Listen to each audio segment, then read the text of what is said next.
Well, every time I watch a documentary, you know, I think about something new, and the thing that sort of came out this time around was, I guess, that incident of the Sabah riots was very much a world without democracy, really. You know, where you have an election where the election results were not respected, and you have the opposition politicians or the politicians who have a direct connection to the illegal immigrants. And the illegal immigrants are the ones who are taking over the city and then protesting against the person who is actually who the people have chosen, elected to become chief minister, and the people themselves are sidelined, and they're not even in the city center where any of this happens.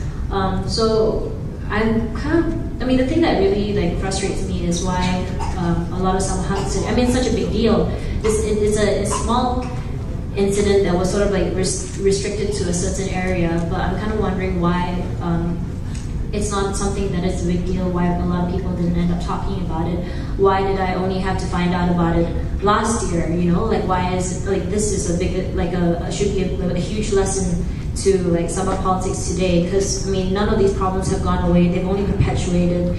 And in 1985, 1986, this was probably 5 years before Project IC was already initiated. You know, and when Mahathir already started Project IC, hundreds and thousands more. I mean, you already see like about 3,000 there. I'm not sure exactly what the numbers were. I think there were about 40,000 illegal immigrants in Sabah already during that time. And then during Mahathir's time, there were what, like hundreds and thousands of them were allowed to come in and were given ICs. And then now you would see that actually illegal immigrants outnumber the population of Bumi Putras in Sabah. The numbers are always fuzzy. It's either 1/3 of the population or half of the population, or they would say that they basically outnumber Sabahans. And it is a concern to all Malaysians because Sabah is the 3rd most populated state in the whole of Malaysia.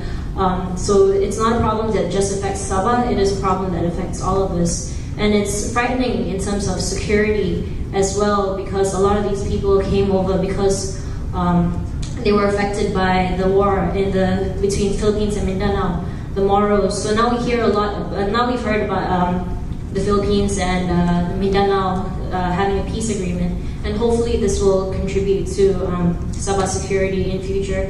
Hopefully maybe it means that in the long run, maybe some of them will be able to go back, but we don't know for certain how long that's going to actually take for them to recover in Mindanao, or if they even want to go back, or maybe they're just going to be permanent residents of Malaysia. When there were not enough Muslims, they wanted to get more Malays, and when they didn't bring in when they didn't bring in like enough civil servants, what they did was they brought in the PTIs, pendatang tanpa izin. PTIs, that's what we call them in Sabah.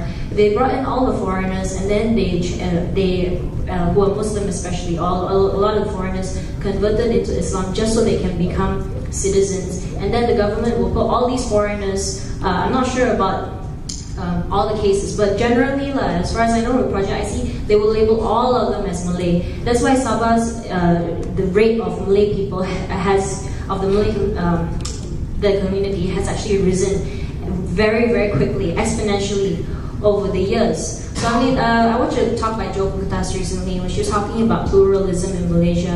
What is it about Malaysia that we do not appreciate? We say that we're a multicultural country, but we only want to have one culture to actually dominate all other cultures. We say this is a nationalistic culture, but essentially, without being racist, it is a Malay-Muslim culture.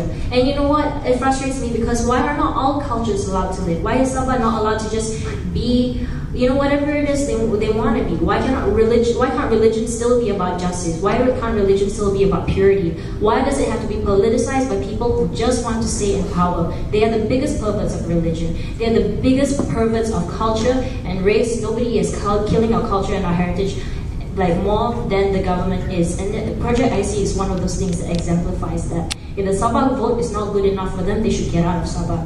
That's as far as I'm concerned.